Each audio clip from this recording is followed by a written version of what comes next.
غلط فہمی اور لوگوں کے اندر یہ موجود ہے. سنی ہے میں نے بڑے ذمہ دار لوگوں سے سنی ہے. ذمہ دار لوگوں سے مراد یعنی جن کو ذمہ دار ہونا چاہیے تھا لیکن ذمہ دارانہ بات کرتے. جیسے جو ممبر پہ آ جائے وہ ذمہ دار آدمی ہونا چاہیے.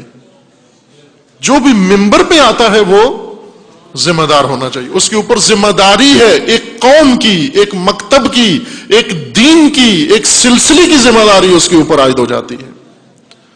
ذمہ دارانہ بات کرے آ کر ممبر کے اوپر. خوب ایک اسی طرح کا ایک شخص جس کو ذمہ دار ہونا چاہیے تھا لیکن ذمہ دارانہ گفتگو نہیں تھی یا سوچ نہیں تھی, انہوں نے کہا کہ یہ آپ صبح و شام لگے رہتے ہیں انقلاب کی اور رہبر کی اور ولایت کی اور امام خمینی اور فلاں. خوب یہ پاکستان کے جو کچھ حالات ہیں یہ تو اسی انقلاب کی وجہ سے ہوئے ہیں. شیعوں کو اتنی مار پڑی ہے, اتنی قتل و غارت ہوئی ہے, سارا کچھ ہوا ہے. یہ انقلاب نہ آتا تو یہ شیعہ اتنی امتحان میں مشکل میں نہ پڑتے. میں نے کہا بھائی شاباش تیرے استاد کو جس نے یہ بات تو اس نے تجھے بتائی ہے, چونکہ استاد آدمی کا شاباش تو اسی کو ملنی چاہیے نا. کسی استاد نے بتائی ہے تیرے ذہن میں یہ بات, لیکن آدھی بات بتائی ہے اس نے کہ امام خمینی نے یہ انقلاب کیا اور تشیع کو تہ خانے سے نکال کے اور دنیا کی بلند ترین چوٹی تک پہنچا دیا. وہ تشیع جو نظر ہی نہیں آتا تھا دنیا میں, آج سب سے پہلے تشیع نظر آتا ہے لوگوں کو. سب سے پہلے یہ نظر آتا ہے. جب بھی دنیا میں کسی بھی قوم کی آنکھ کھلتی ہے تو سب سے پہلے اس کی نگاہ شیعہ پر پڑتی ہے. پاکستانی شیعہ کو تھوڑا بھی اس کا اندازہ نہیں ہے, عالمی تشیع پر اس کی نگاہ پڑتی ہے. آپ اخبار اٹھا کر دیکھ لیں, آپ میڈیا سن کے دیکھ لیں, آپ تبصرے سن کے دیکھ لیں, آپ یونیورسٹیوں میں جا کے دیکھ لیں, آپ تاریخیں اٹھا کے دیکھ لیں, آپ پارلیمانوں میں جا کے دیکھ لیں, آپ حکومتوں کی اجلاسوں میں شرکت کر کے دیکھ لیں. جو ہی ان کی آنکھ کھلتی ہے, نگاہ اٹھتی ہے, زبان چلتی ہے تو سب سے پہلے سر فہرست جو نام ان کو نظر آتا ہے چمکتا ہوا وہ نام تشیع ہے. شیعہ نظر آتا ہے. اب شیعہ نظر انداز ہونے کے پوزیشن میں نہیں ہے, اب نہیں ہے. کرنا بھی چاہیں نہیں کر سکتے, نہیں کر سکتے. اس عظمت تک پہنچ گیا ہے اور انشاءاللہ خدا نے اس کو, یہ بھی منزل نہائی نہیں ہے تشیع کی. نہائی منزل تشیع کی یہ ہے چونکہ شیعہ فرقہ نہیں ہے, شیعہ امت اسلامیہ کا ہراول دستہ ہے, علمبردار ہے.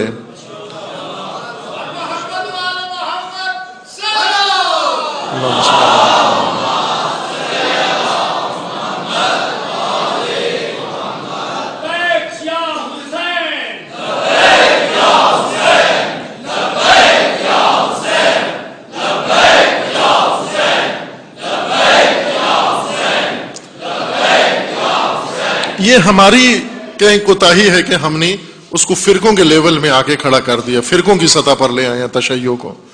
تشیع و شیعہ علمدار ہے و علمبردار ہے امت اسلامی کا, اور ایک سمت میں امت کو لے کے جانا ہے تشیع نے, اور لے کے جا رہا ہے. کہاں تک لے کے جانا ہے کہ جب زمانہ آ جائے گا غلبہ دین کا, جس کا نام دین نے ظہور کا زمانہ رکھا ہے. ظہور کا مطلب ہے غلبہ دین کا زمانہ, یعنی یہ تشیع کا سفر جاری رہے گا, یہ پرچم آگے بڑھے گا. آج تو فقط چند ملکوں میں آپ کو نام نظر آتا ہے, لیکن یہ تو پوری زمین کے اوپر یہ پرچم لہرانا ہے. وہاں تک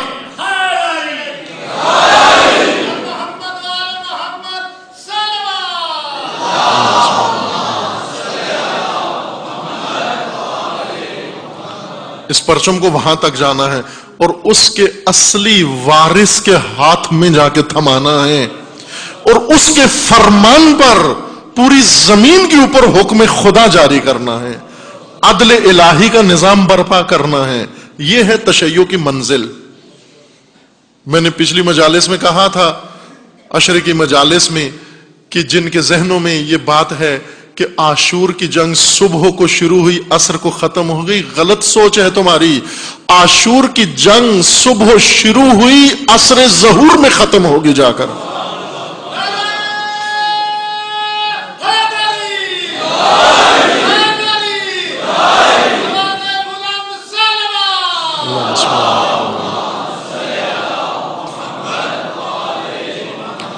امام نے شروع کی، امام اس کو ختم کریں گے. یزیدیت کے خلاف شروع ہوئی، یزیدیت کی نابودی کے لیے شروع ہوئی، طاغوتیت کی نابودی کے لیے شروع ہوئی. ختم کب ہوگی؟ جب زمین پر ایک بھی طاغوت باقی نہیں رہے گا، اس دن یہ جنگ ختم ہوگی. عزیز من، علامہ اقبال بھی یہ فرماتے، خدا رحمت کرے اقبال کو، اگر کربلا سمجھنی ہے، راہ حسین ابن علی سمجھنا ہے تو اقبال سے پوچھیں آپ. اقبال بتائے گا آپ کو کہ سپر مئی انداز کے وقت جنگ است ہنوز. اے مسلمان، ابھی ڈھال زمین پہ نہ رکھ کہ جنگ جاری ہے. ابھی تو واقعی ہے جنگ، ابھی تو باقی ہے جنگ. تو نے ابھی سپر زمین پہ رکھ دی اور سائی کی تلاش میں جا رہا ہے. تو ابھی تو سلسلہ ختم نہیں ہوا. انہوں نے کہا کہ آپ منزل گھر میں بیٹھ جائیں، سلو کر لیں، مصالحت کر لیں، بیعت بھی نہ کریں، صرف گھر میں چپ کر کے بیٹھ جائیں. یہ مشورے دے رہے تھے. لیکن سید الشہداء مدینہ سے نکلے اور آئے، مکہ تک آئے. امام حسن علیہ السلام فرما رہے ہیں کہ یہ جماعت اقتدار پسند و اقتدار پرست ایک اس کا منصوبہ تھا. اس کا منصوبہ یہ ہے کہ ہر قیمت پر جائز و ناجائز طریقے سے اقتدار ہمیں مل جائے. یہ ان کا منصوبہ تھا، جائز و ناجائز طریقے سے. اقتدار کے جو ہوس میں ہیں وہ جائز و ناجائز نہیں دیکھ سکتے، اندھے ہوتے ہیں. اقتدار کا نشہ سب سے زیادہ بڑا نشہ ہے، انسان کو اندھا کر دیتا ہے. ہیروئن کا نشہ اتنا نہیں ہے جتنا اقتدار کا نشہ ہے. ثروت کا نشہ، قدرت کا نشہ، اقتدار کا نشہ، طاقت کا نشہ، یہ سب سے بڑا مست کرنے والا نشہ ہے. اس قوم کو یہ نشہ چڑھا ہوا ہے کہ ہمیں اقتدار تک ہر قیمت میں جانا ہے. یہ ان کا منصوبہ ہے کہ مجھ سے اقتدار لے لیں.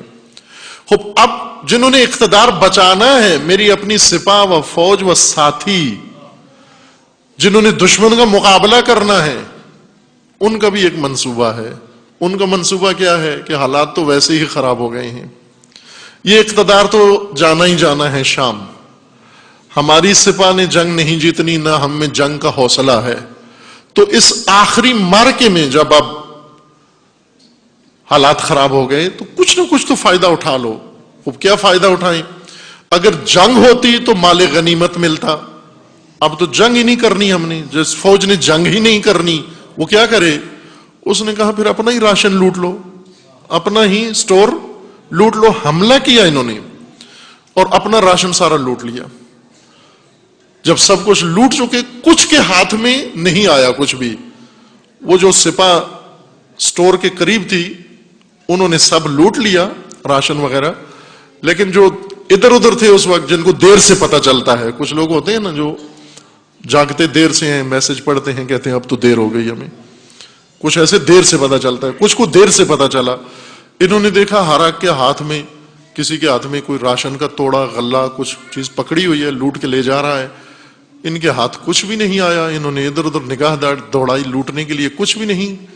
آخر میں ایک نے کہا کیوں نہیں بھائی، ہے قیمتی اثاثہ ہے لوٹنے کے لیے. کہا کہاں ہے؟ کہا خود امام حسن کا خیمہ.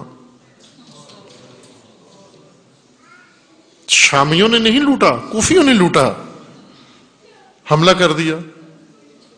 حملہ کرنے سے پہلے، یعنی خیمہ لوٹنے سے پہلے، انہوں نے کوشش کی کہ امام کو شہید کر دیں. نیزہ مارا باہر سے، اندازے سے نیزہ پھینکا، امام کی ران میں آ کے لگا، زخمی ہو گئی، خون بہنے لگا. بہت مظلوم ہے امام مجتبی، بہت مظلوم، مظلوم ترین امام مجتبی. ران زخمی ہو گئی اور حملہ کیا. اب خیمہ لوٹنے کے لیے آئے. خیمہ کس طرح سے لوٹا؟ ایک کارپیٹ چٹائی جس کے اوپر امام تشریف فرما تھے اپنے خیمے کے اندر، ساری چیزیں لوٹ لی. ظاہر ہے مرکزی خیمہ، امیر المومنین کا خیمہ، خلیفہ کا خیمہ، حاکم کا خیمہ، سپہ سالار کا خیمہ، اس کے اندر بہت کچھ ہے، وہ سب لوٹ لیا. اور لوٹ کر آخری چیز جو لوٹی دردناک طریقے سے، وہ قالین جس کے اوپر امام بیٹھے ہوئے تھے. یہ نہیں کہا کہ امام کو کہیں اٹھیے ہمیں چاہیے قالین، بلکہ کھینچ لی نیچے سے. امام بیٹھے ہوئے تھے اور نیچے سے کھینچ لی قالین. یہ وہ تاریخ ہے جو لکھی ہوئی ہے. خوب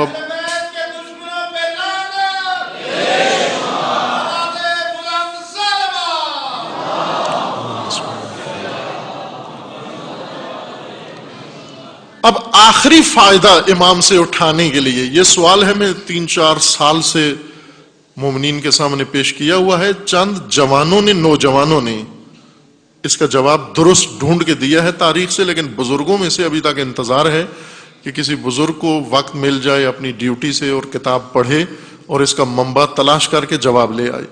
امام حسن مجتبی علیہ السلام فرما رہے ہیں کتاب احتجاج میں، یہ روایت وہاں ہے کہ میرے سامنے 2 منصوبے تھے. ایک منصوبہ اقتدار پرست دشمن کا تھا اور ایک منصوبہ اپنے ساتھیوں کا تھا. منظر میں نے بتا دیا آپ کو. آخری استفادہ کرنے کے لیے انہوں نے یہ منصوبہ بنایا. چند افراد نے، سارے باقی لوٹ کے جا چکے تھے. کچھ نے شامیوں سے اشرفیاں لے لی، درہم لے لیے، فوج امام کے ساتھ جو تھی وہ ان کے ساتھ مل گئے. کچھ نے وہی اپنا راشن لوٹ لیا، کچھ نے امام کا خیمہ لوٹ لیا. ان میں سے جو اور لالچی تھے، جنہیں پتا تھا کہ اصل قیمت ابھی بھی نہیں ملی، بڑی قیمت ابھی بھی باقی ہے، وہ کیا ہے؟ کہا یہ کام کرتے ہیں. ایک شخص نے تجویز دی، 1-2 نے مانی، ایک بڑے نے منع کر دیا ان کو کہ یہ نہیں کرتے. وہ تجویز یہ دی کہ امام حسن کو گرفتار کر لیتے ہیں، رسیوں سے باندھ کے شامیوں کے ہاتھ دے کر معاوضہ لے لیتے ہیں.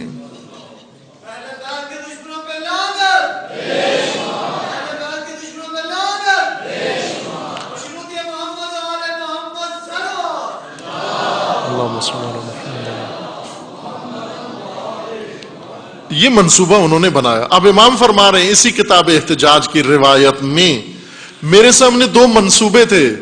ایک منصوبہ اقتدار پرست دشمن کا تھا اور ایک اپنے ساتھیوں کا تھا. امام فرماتے ہیں اگر میں اب میرے سامنے 2 میں سے ایک منصوبہ چنانا تھا. اقتدار دے دوں، چونکہ اقتدار تو دونوں صورتوں میں جانا ہے. ایک صورت یہ ہے کہ اقتدار بھی دے دوں، مجھے بھی ان کے حوالے کر دیں اسیر کر کے اور پیسے لے لیں. دوسری صورت یہ ہے کہ میں انہیں بلا کر ان سے کہوں کہ ٹھیک ہے ہم صلح کرتے ہیں، اقتدار تم لے لو لیکن میں تمہارے اختیار میں نہیں ہوں.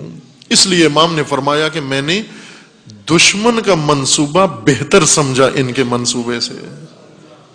یہ ہے صلح امام حسن. عزیز من،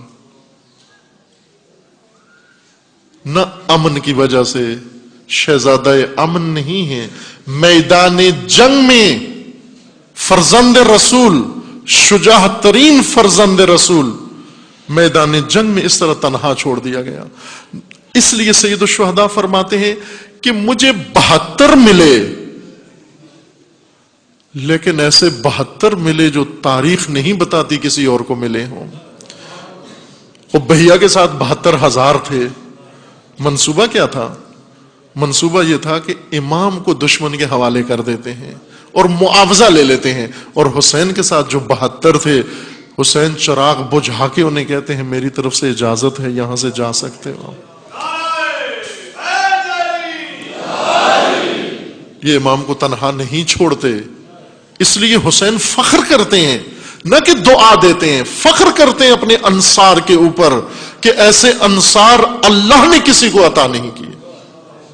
نعم الانصار، واقعاً بے نظیر ہیں انصار حسین ابن علی، جن سے شرعی جواز ہی اٹھا لیا گیا کہ بھائی آپ مجبور نہیں ہو، کوئی عذر نہیں ہے، کوئی مجبوری نہیں، آپ جا سکتے ہو، میں راضی ہوں، میرا رب بھی تم سے راضی ہے.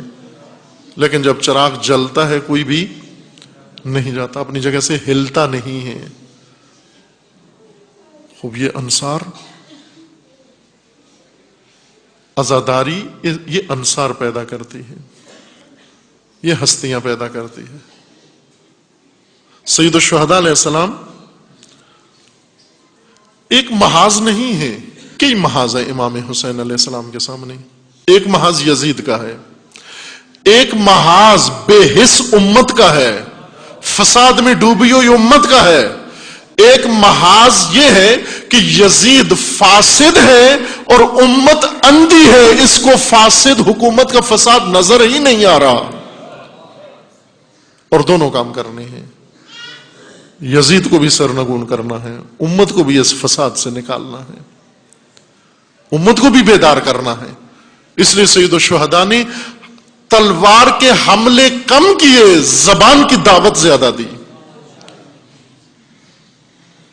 آخری لحظے تک۔ روایات میں لکھا ہے کہ جو وہ قاتل گروہ دستہ جس نے آ کے سید الشہداء کا محاصرہ کیا اور تیر چلانا شروع کیے، ان کو بھی سید الشہداء دعوت دے رہے تھے، لئنو اب بھی وقت ہے تمہارے پاس،